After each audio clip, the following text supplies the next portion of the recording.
English आज के time पे पूरे वर्ल्ड में सबसे ज्यादा बोले जाने वाली लैंग्वेज है। एक वोकैबुलरी और एक फ्रेज याद करने का आप अपने आप से टारगेट ले सकते हैं। ग्रामर के रूल्स को अवॉइड करते हैं। Force your mind to think in English. Second challenge क्या होता है लोगों का? इंग्लिश का एक्सेंट। डिक्शनरीज की हेल्प लीजिए और सबटाइटल्स के साथ देखिए। My dear friend, I would like to welcome you all in one of the most important video of the communication mastery series। अब आप कहेंगे कि सर इस वीडियो में ऐसा भी क्या इंपॉर्टेंट है कि आपने 3 बार मोस्ट इंपॉर्टेंट बोल दिया। लिटरली आज की वीडियो सबसे ज्यादा इंपॉर्टेंट है क्योंकि आज का टॉपिक बहुत इंपॉर्टेंट है। आज की इस वीडियो में मैं आप लोगों के साथ डिस्कस करने वाला हूं कि कैसे आप अपनी इंग्लिश लैंग्वेज और कैसे आप अपने इंग्लिश एक्सेंट को इंप्रूव करके अपने आप को एक अच्छा कम्युनिकेटर बनाएंगे, एक इंपैक्टेबल और कॉन्फिडेंट कम्युनिकेटर बनाएंगे जो कि इंग्लिश में भी बिंदास तरीके से बात कर सकता है। जब भी हम एक अच्छा कम्युनिकेटर बनने की जर्नी को शुरू करते हैं ना, तो बहुत सारे लोगों के साथ जो सबसे मेजर प्रॉब्लम आती है वो आती है इंग्लिश लैंग्वेज और इंग्लिश एक्सेंट। अच्छा इंग्लिश लैंग्वेज ना हो पाने की वजह से, अच्छी इंग्लिश एक्सेंट ना हो पाने की वजह से बहुत सारे लोगों ने अपनी लाइफ से बहुत ही अमेजिंग अपॉर्चुनिटीज को मिस किया है। 100% आपने भी अपनी लाइफ से कहीं ना कहीं एक बार तो कोई ना कोई अच्छी अपॉर्चुनिटी को मिस किया ही होगा। देखो, एक बात बहुत इंपॉर्टेंट है यहां पे समझने वाली कि बहुत सारे लोगों के लिए तो कम्युनिकेट करना ही चैलेंजिंग होता है। अच्छी वीडियो रिकॉर्ड करना चैलेंजिंग है, स्टेज पे खड़े होकर स्पीच देना चैलेंजिंग है। बट अगर वही वीडियो इंग्लिश में रिकॉर्ड करनी पड़ जाए, वही स्पीच अगर इंग्लिश में देनी पड़ जाए, तो चैलेंज भैया हो जाता है डबल कि यार मेरी तो पहले ही हालत खराब हो रही थी वीडियो रिकॉर्ड करने में, स्पीच देने में, अब आप बोल रहे हो कि इंग्लिश में करो। तो भाई आपने तो जो मेरी डिफिकल्टी का लेवल है वो कर दिया डबल। तो माय डियर फ्रेंड, आपके साथ ऐसी सिचुएशन ना आए, आप ऐसे डरे ना स्टेज पे खड़े होकर इंग्लिश में बोलने से या इंग्लिश में वीडियो रिकॉर्ड करने से। तो इस वीडियो को पूरा जरूर ध्यान से देख लीजिएगा क्योंकि इस वीडियो में बहुत ही इजी टू इंप्लीमेंट मैं आप लोगों के साथ टिप्स शेयर करने वाला हूं जिनको आप बहुत ही इजी तरीके से अपनी लाइफ में इंप्लीमेंट करके अपनी इंग्लिश को इंप्रूव कर सकते हैं और एक अच्छे कम्युनिकेटर बन सकते हैं। देखो, सबसे पहला पॉइंट वीडियो को शुरू करने से पहले मैं आपको बता देता हूं कि एक्चुअल में जब आप स्पीच देते हो या वीडियो रिकॉर्ड करते हो ना, तो लोग आपको आपकी इंग्लिश की वजह से नहीं, बल्कि जो सबसे ज्यादा लोग आपको जज करते हैं वो जज करते हैं आपके नॉलेज की वजह से।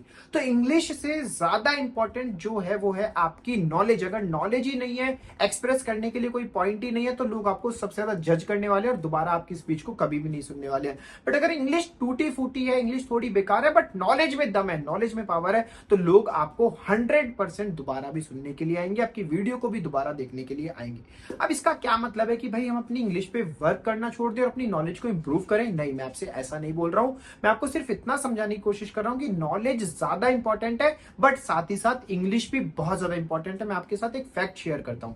आपको पता है इंग्लिश जो है वो पूरे वर्ल्ड में 1.5 बिलियन से भी ज्यादा लोग हैं जो बोलते हैं, जिसकी वजह से इंग्लिश आज के टाइम पे पूरे वर्ल्ड में सबसे ज्यादा बोले जाने वाली लैंग्वेज है, जो इसको one of the most important language बना देता है। अगर आप एक ग्लोबल रीच चाहते हैं, अगर आप एक बड़े लेवल पे स्पीकर बनना चाहते हैं, तो इंग्लिश सीखना आप लोगों के लिए बहुत बहुत ज्यादा जरूरी है। अदरवाइज आप अपने मैसेज को ज्यादा ऑडियंस तक नहीं पहुंचा पाएंगे एक पर्टिकुलर लैंग्वेज में। इंग्लिश सीखना आप लोगों के लिए बहुत ज्यादा इंपॉर्टेंट है। तो भाई अब सीखे कैसे, टिप्स क्या है?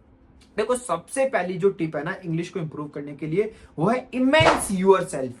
अब भाई ये क्या है इमेंस योरसेल्फ? इमेंस योरसेल्फ का मतलब है कि अपने आप को पूरा चारों तरफ से एक ऐसा एनवायरनमेंट अपने लिए बना लो कि वो इंग्लिश से घिरा हुआ हो। मतलब आपको जो बुक्स पढ़नी है वो इंग्लिश में पढ़ो, आपको जो वीडियोस देखनी है वो इंग्लिश में देखो। अगर आपकी फोन की सेटिंग भी अगर आपने हिंदी में की हुई है, तो मेरे भाई उसको भी इंग्लिश में कर लो। मतलब जो भी काम कर रहे हो ना यार, आपको उसको इंग्लिश में करना शुरू करना है।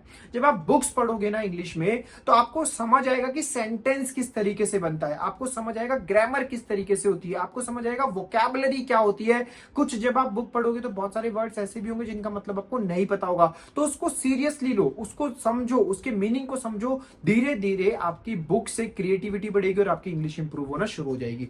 सेकंड, मैंने बताया था इमेंस योरसेल्फ के अंदर की वीडियोस देखो ज्यादा से ज्यादा।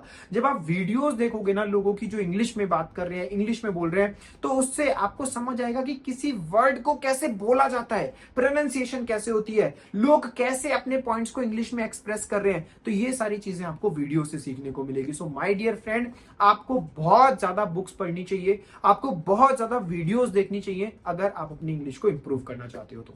सेकंड चीज आप यहाँ पे क्या कर सकते हो, आप डेली का एक वोकैबुलरी और एक फ्रेज याद करने का आप अपने आप से टारगेट ले सकते हो। देखो पूरे साल में 365 दिन होते हैं, एक दिन में अगर आप एक वर्ड भी नया सीखते हैं, एक फ्रेज भी नया सीखते हैं, तो आप पूरे साल में 365 नए वर्ड सीखेंगे माय डियर फ्रेंड। इस तरीके से धीरे धीरे करके आपकी इंग्लिश इंप्रूव होनी ऑटोमेटिकली शुरू हो जाएगी।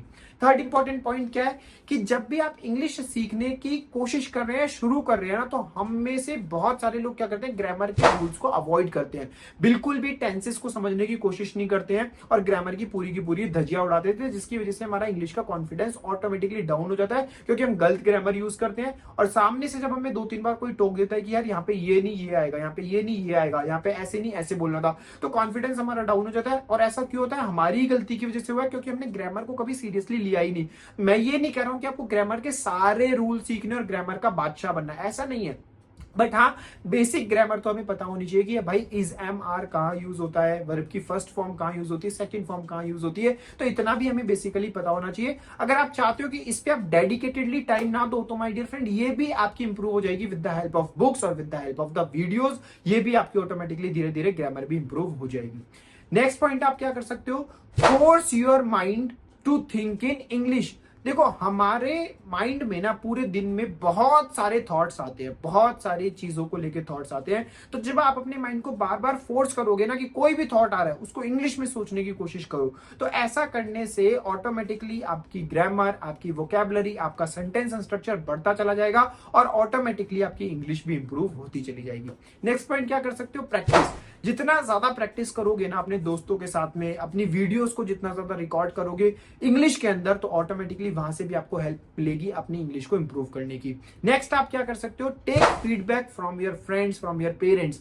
उनके सामने खड़े होकर स्पीच दो, उनके सामने कोई अपनी वीडियो को रिकॉर्ड करके दिखाओ और उनसे पूछो कि इसमें आपको क्या लग रहा है कि मेरी क्या गलती हो सकती है। तो जब आप एक कंस्ट्रक्टिव फीडबैक लेंगे अपने फैमिली मेंबर से, अपने फ्रेंड से, तो ऑटोमेटिकली आपको पता लगने लग जाएगा कि यार ये मेरी मिस्टेक है और यहाँ पे मैं गलती कर रहा हूँ, तो यहाँ से भी आप अपनी इंग्लिश को इंप्रूव कर सकते हैं। तो माय डियर फ्रेंड्स समझिए कि जितना ज्यादा आप इंग्लिश में सोचेंगे, पढ़ेंगे, सुनेंगे, ऑटोमेटिकली इंग्लिश भी आने लग जाएगी। आप जो भी लैंग्वेज को अभी बोलते हैं बहुत ही फ्रीक्वेंटली, हिंदी होगी या पंजाबी होगी, आप सोचिए आप उसको क्यों इतना फ्रीक्वेंटली और इतने अच्छे से बोल पा रहे हैं, क्योंकि आप उस एनवायरमेंट में रहे हैं और उस एनवायरमेंट में रहने की वजह से वो लैंग्वेज आपको ऑटोमेटिकली बहुत अच्छे तरीके से आ गई है। तो इसी तरीके से आप अपने आप को चारों तरफ से इंग्लिश लैंग्वेज से घेर लेंगे, तो धीरे धीरे करके आपकी इंग्लिश की लैंग्वेज भी बहुत ज्यादा इंप्रूव हो जाएगी। अब यहीं पे मैं इसी वीडियो के अंदर एक सेकंड चैलेंज भी लेना चाहूंगा। सेकंड चैलेंज क्या होता है, लोगों का इंग्लिश का एक्सेंट। बहुत सारे लोगों को लगता है कि मेरे इंग्लिश के एक्सेंट में प्रॉब्लम है, जैसे होता है ना मदर टंग की वजह से बहुत सारे लोगों को प्रॉब्लम आती है अच्छा इंग्लिश एक्सेंट बोलने में। तो माय डियर फ्रेंड आप क्या कर सकते हैं, आप लोगों के लिए सबसे पहली टिप है कि आप ना डिक्शनरीज की हेल्प लीजिए, ऑनलाइन डिक्शनरीज की हेल्प लीजिए, वहां पे वर्ड को टाइप करिए और वर्ड के टाइप करने के बाद उसकी एग्जैक्ट प्रोनाउंसिएशन सुनिए। जब आप एग्जैक्ट प्रोनाउंसिएशन को सुनेंगे तो आपको पता लग जाएगा कि हाँ आप क्या गलती कर रहे हैं और एग्जैक्ट इसकी प्रोनाउंसिएशन क्या है। तो आप जो सही वाली प्रोनाउंसिएशन है उसको बोलने का प्रयास कीजिए, धीरे धीरे करके यहां से आपका एक्सेंट इंप्रूव होने लगेगा। और क्या कर सकते हैं इसके अलावा जब भी आप कोई वीडियो देख रहे हैं ना, तो सबटाइटल्स के साथ देखिए और उन सबटाइटल्स को पढ़िए और सुनिए। आपको वहां से भी पता लगेगा कि इस वर्ड की एक्चुअल प्रोनाउंसिएशन ये है और इसको ऐसे यूज करके ऐसे बोला जाता है, तो वहां से भी आपका जो एक्सेंट है वो इंप्रूव होने लगेगा। नेक्स्ट आप क्या कर सकते हैं, ज्यादा से ज्यादा वीडियो रिकॉर्ड करके उनको खुद सुनिए। जब वीडियो रिकॉर्ड करके उनको खुद सुनेंगे तो आपको पता लगेगा कि हाँ यार इस वीडियो में मैंने ये वाला वर्ड गलत बोला है, इस वीडियो में मेरा ये वाला एक्सेंट गलत हो गया। जो भी एक्सेंट बार बार गलत हो रहा है ना, उस एक्सेंट को प्रैक्टिस करिए सही बोलने का ऑनलाइन डिक्शनरी की हेल्प से, और यहां से भी आपका जो एक्सेंट है वो इंप्रूव होना शुरू हो जाएगा। So my dear friend English एक बहुत ही ज्यादा इंपॉर्टेंट लैंग्वेज है और इतनी मुश्किल नहीं है सीखना। अगर आप बहुत ज्यादा फोकस्ड है, डिटरमाइंड है, अपने एफर्ट्स डालने के लिए तैयार है, तो आप बहुत ही कम समय में बहुत ही अच्छे तरीके से इंग्लिश बोलने का प्रयास कर सकते हैं। और प्रयास ही नहीं, मैं 100% गारंटी के साथ बोलता हूं कि आप इंग्लिश में मास्टर बन सकते हैं और कॉन्फिडेंट और इंपैकेबल कम्युनिकेटर भी बन सकते हैं। सो माय डियर फ्रेंड अगर आपको ये वीडियो पसंद आई है और ये टिप्स आपको लगता है कि आपकी हेल्प करेंगी इंग्लिश को इंप्रूव करने के लिए, तो my dear friend don't forget to give the thumbs up. Subscribe the channel and make sure कि आपने जो बेल आइकन है वो हिट कर लिया, जिससे कि आपको आने वाली वीडियोस का कम्युनिकेशन मास्टरी सीरीज में टोटल 50 वीडियोस आने वाली हैं। कितनी वीडियोस आने वाली है? 50 वीडियोस आने वाली हैं, जिसके अंदर हम बहुत सारे इंपॉर्टेंट टॉपिक्स को कवर करने वाले हैं। Interview skills, group discussion, conflict management, बहुत सारी चीजें डिस्कस करने वाले कम्युनिकेशन मास्टरी सीरीज के अंदर। तो मैं आपसे अगेन दोबारा बोलना चाहूंगा कि बेल आइकन को हिट कर लो, जिससे आगे आने वाली वीडियोस का आपको अपडेट मिलता रहे। और अगर अभी तक आपने हमारी कम्युनिकेशन मास्टरी सीरीज की पुरानी वीडियोस को नहीं देखा है तो उन्हें भी देख लो। सारी की सारी वीडियोस में इमेंस वैल्यू मैंने आप लोगों के साथ में शेयर करी है। सो अगर ये वीडियो अच्छी लगी है तो थम्स अप कर देना, चैनल को सब्सक्राइब कर लेना, बेल आइकन को हिट कर लेना और इस वीडियो को अपने किसी फ्रेंड के साथ शेयर कर देना जिसको आपको लगता है कि इंग्लिश को इंप्रूव करने की बहुत बहुत बहुत ज्यादा जरूरत है। Thank you so much guys. अब आपको इंग्लिश की टिप्स आ गई हैं तो keep communicating confidently in English. Thank you so much. Bye. Wish you all the very best. Keep learning, keep growing.